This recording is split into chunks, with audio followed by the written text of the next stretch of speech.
Hey, what's up, guys? Eiji Tsuburaya, Massive Monsters. Any book I cover at this point, unless I specifically say it's terrible, is something to recommend. Of course, Eiji Tsuburaya is a legend. Okay, in terms of there's so much. I mean, the fandom for Godzilla. I mean, everybody knows. Ultraman, all the Toho films, all the live action shows. Probably everyone knows everything about the guy already, but in terms of the book, good condensation of his career. Uh, Lots of photos, lots of pictures, right? I joke about that like I'm some kind of maroon, but the truth is that I like photography, and also this is history at this point, right? um, I try to come at this from maybe a different path than what like most people would. I mean, all this information you can see on YouTube, but in terms of the man, like as an example, the first time I ever saw him, they used to have in the New York Public Library, they used to have these monster books. They were kind of like soft cover, thin books. One dealt with like Universal. Another one had Godzilla in it, okay, and in it they had a picture of this guy. And I remember saying, "Oh, so this is the guy that makes all the special effects in these movies I love on television, the Godzilla films, and other giant monster films." And I remember it said he died in 1970, and this was probably 79 or 80. And I was like, "Oh, this man is already dead." It was just an early memory I have of seeing him with his shades.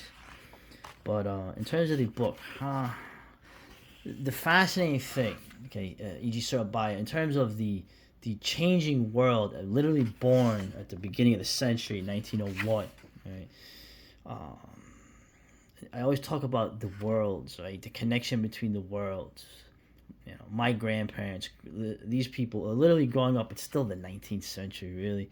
Of course, the century doesn't really get going until maybe a good 20 years in, right? So our century is really starting now. Oh, God help us. But it's interesting looking at his family. Okay, they come from like a minor nobility family in Fukushima.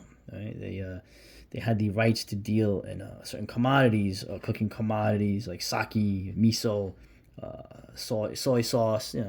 Stuff that is as important to us in the West and Europe as like butter or things like that. But it's interesting photos. Right? Now, his mother died when he was 3, so she passed away in 1904. This photo is very haunting to me, and looking at, I could be totally wrong. She could be already a westernized Japanese, but I don't, and that's his grandmother. I don't think so.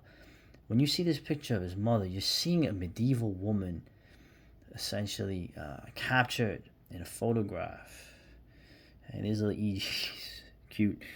And see the mother too. I mean, literally, it looks like they could be from centuries before. Obviously, Japan was a nation, probably more than others, that went from medieval life and fast forward into industrial life as quickly as possible for its own protection.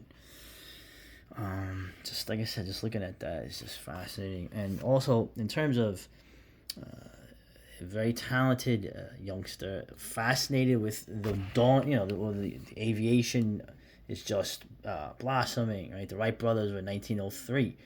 So just 7 years later, everybody's flying, okay? And his idea of linking to the future, making model planes out of what he saw, literally from wood, with no reference materials, no model making kits, none of that. And that's really the theme here, that E.G., his fascination with, especially also on the other end here, when he saw a movie projector and was fascinated with the behind the scenes thing of a cinema, of film. The fact that he had to, through his own curiosity and through his own, like I said, there's no manuals to this. He'll watch a foreign film. He doesn't understand English. He had to discover how to make these effects and these things on his own. Okay. Also, he had desires to fly. He wanted to actually fly. He made model planes, but he wanted to fly. And I think he eventually became an aviator, but not as a profession. Okay. Now it's funny how it starts out, right? That he starts out, he becomes a cameraman. He becomes a cameraman of note. And this film, A Page of Madness, this is actually a really fascinating sort of like modernist, kind of silent film. It was on YouTube. I think it would still be on YouTube. But he was the cameraman for this. Of course, he was more assistant director, production supervisor.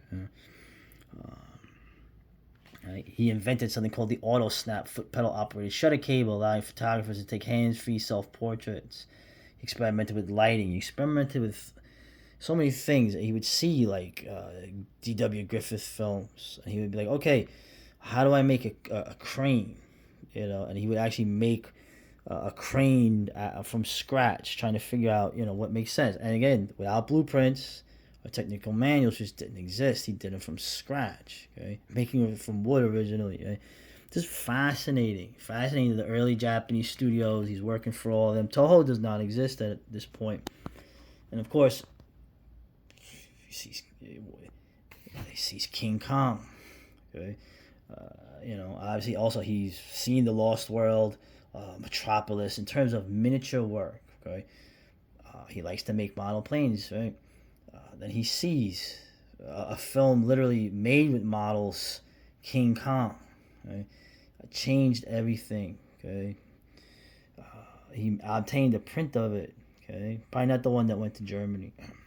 And one frame at a time, he was studying the special effects, okay, without the benefit of any manuals, right? Trying to deduce how each visual effect was created.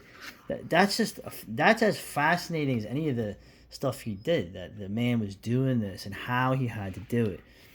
Okay, there's no school to teach this stuff. Right? You're literally learning on your own. So I don't get caught up in there, but we sort of know. And this is interesting. There was a Japanese co-production, The New Earth, produced as part of the Anti-Communist Pact. Yes.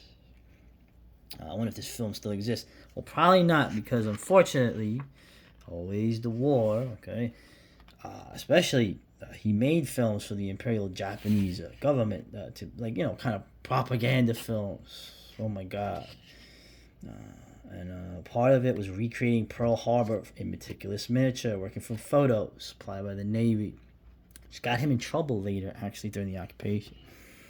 So, and that night, right, March 10th, coming, the anniversary, the Dresden, this week, right, the firebombing of Tokyo.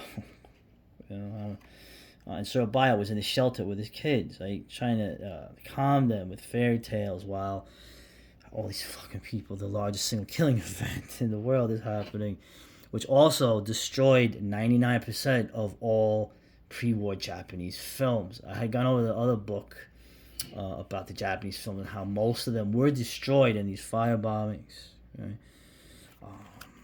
And so in the occupation, obviously, it's hard for everybody, but in 1948, he was released from employment by Toho. Okay? Occupation officers believed that he was a spy. Okay, because when they saw the propaganda film that was shot and the miniatures, he thought he must have been part of an espionage ring because it looked so real and it was so accurate. Okay, so my man got fired, but luckily, in terms of the networking from earlier on and the jack of all trades kind of thing, he knew a lot of people, so he was able to eke out a living. Okay, right, working for like Shochuko and all these other things. And of course, the occupation was formally lifted on April 28th, so he started working again. Right? Like I said, I guess I'm focusing more on during the war, and the idea of this man. The fascinating idea of how let's make movies. I'll figure out how to make these effects. Well, obviously, I don't have to tell you what the groundbreaking film is going to be. Right. Always remembering though that it was in The Beast from 20,000 Fathoms, which is another great film. Ray Harryhausen effects. It did kind of inspire Godzilla, but of course Godzilla done, through the Japanese lens. Okay, through the atomic bombing and the fire bombing. Right, and I like how this book mentions that. In conjunction with that, I don't know why I focus on the firebombing so much. It just seems like something that was always part of these films and just never gets mentioned. It's funny too. Also, he wanted to originally do stop motion. This I knew. So Tsuburaya told the guy it would take 7 years to shoot all the effects. Okay, that ain't happening. So we're gonna make a rubber monster, as they say. My man Haruo Nakajima, rest in peace. Second suit, right? The first suit was so heavy, Nakajima could barely move. So second suit was made, which worked, which was still 220 pounds. So, and man, I tell you, the original Godzilla, man, he looks fucking, he looks scary as hell, man. I mean, that's the scariest. That is one of the scariest looking Godzillas. Of course, Shin Godzilla is pretty good, and I haven't seen the movie yet, the Godzilla -1. I hear that that's a terrifying Godzilla as well. It's Nakajima. I met him in Jersey. Yeah, some tea. Yeah. So we're going on. Like I said, Rodan. In some ways, man, even the effects of Rodan were even like a step up. Obviously, I've made a giant monster film. What we've learned, okay, because it's all a learning process. Right? It's fascinating too. I didn't know this. They made a Madam White's thing. That would be interesting to see that, okay, because that's a Chinese romantic fantasy. So they would all be playing ancient Chinese characters. But I don't want to get put off here. Mysterious. I mean, just so they go through the thing. I'm trying to see stuff that we all know already to something we don't. I want to find this film. Submarine 157 Will Not Surrender. Submarine films. My man Arkham Report is getting me into submarine. Maybe I can get him into tanks. I don't know. A gritty all-star black and white film. Submarine crew tries to prevent the A-bomb from being dropped on Hiroshima. Right? Interesting. So that's definitely something I want to look for. And look at the model work there. Okay, the scale of it. So I like here how also, I mean, just a great touch here, right? I always say Mothra is like the idea, when you see Mothra, most people are like, what the hell, a giant moth? Like that sounds like the stupidest thing, but it's not, right? As a concept, Mosura is alien to the sensibility of modern Westerners who have long, and I like that they wrote this, who have long forgotten, right? The ancient symbolism of the moth in both Eastern and Western contexts: mother, light, metamorphosis, reincarnation, strength, grace. Right? The Greek goddess Psyche was represented as a moth. Okay? The blending of Eastern and Western symbolism was not lost on Japanese audiences. As a result, the feminine Mothra became one of Tsuburaya's most unique creations, a divine monster god, right? With the little fairies, the two little girls, the two little fairy women. Yeah. Lost wisdom, right? What once was. Man, look at this. This. As a kid too, like I like miniatures. I'm fascinated with miniatures. I'm fascinated with architecture, right? Because architecture, you got to make miniatures, before you make the real building, right? To show, not so much as toys, but also like miniatures for filmmaking to make, crazy little, movies that I do. Yeah, and also in terms of like wargaming and all that, there's always little connections, things here that go with it. So, of course, this was Newkirk City, okay, and Mosura was supposed to take place in America, but not America. Right? They didn't want to offend us. Oh, so nice. Oh, Mosura, the baby. Ah, man, I'm such a nerd. That's good. Anyway, look how cool, man. Zero. Like I said, I didn't go through the entire book. There's all kinds of stuff going through there. Also to his death. I mean, the guy was a notorious workaholic. So also he was a Catholic. Okay? He was a Catholic along with his wife. He converted to Catholic finally because of her. But I thought that was interesting. So also in terms of Ultraman, right? Ultraman is one of the most famous properties in the world. And the series that came before it, Ultra Q, it was a fascinating story. Imagine the Outer Limits with even cooler monsters and like a recurring cast, but Nick Adams. Anyway, I don't want to. This is a great book. And I really like also at the end here for some reason, and they should make a poster book of this stuff. These Japanese model or toy, they painted artwork on all these things on models for. They should have a book of this, man.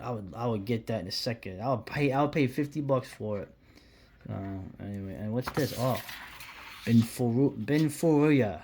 I'm not saying his name right, but Otoroman, the actor, the 5'11" actor, who I also met with Nakajima and got his autograph. So anyway, Eiji Tsuburaya, the master, the book, great, get it.